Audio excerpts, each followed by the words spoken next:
YS కుటుంబాన్ని రాజశేఖర్ రెడ్డి బతికున్నప్పటి నుంచి వెంటాడింది, వేటాడింది ఒక సెక్షన్ ఆఫ్ మీడియా ఆంధ్రప్రదేశ్లో. దుర్మార్గులుగా, రాక్షసులుగా ప్రజలకు చూపెడుతూ వాళ్ళు ప్రమాదకారులు అన్నటువంటి ఆనాటి నుండి ఈనాటి వరకు అదే ధోరణి ఉంటుంది. అదే వైఎస్ రాజశేఖర రెడ్డి 2 సార్లు ప్రజలు ఎన్నుకున్నారు, వాళ్ళ అబ్బాయి జగన్మోహన్ రెడ్డిని ఒకసారి ఎన్నుకున్నారు.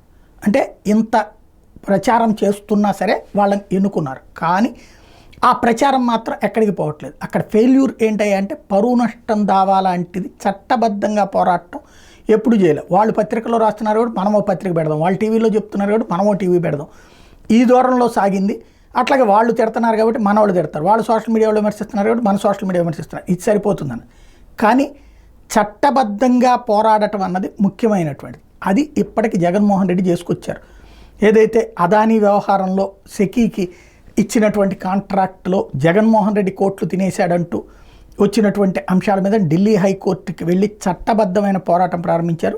ఇది ఇలాంటిది ఇప్పుడు రోజు కూడా డ్రగ్స్ అమ్మేసుకుంటున్నాడు అన్నటువంటి కేసుల్లోనూ, లేకపోతే కనుక అమ్మాయిల్ని వ్యభిచారానికి పంపించారు, ఇట్లాంటి వాటి మీద అట్లాంటి చట్టపరమైన చర్యలు ఉంటే అప్పుడు వాస్తవాలు ఏంటో తేలుండేది.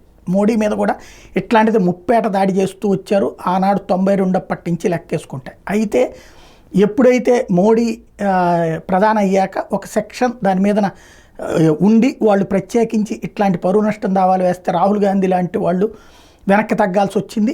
తప్పులకు సంబంధించి నిలదీయడం అన్నటువంటిది ప్రారంభమవుతుంది. కోర్టులు కూడా దాంట్లో కఠినంగా వ్యవహరించినటువంటి సందర్భం ఉంది. ఇప్పటికీ ఒక న్యాయ పోరాటం ఆరంభమైంది, మంచి పనే.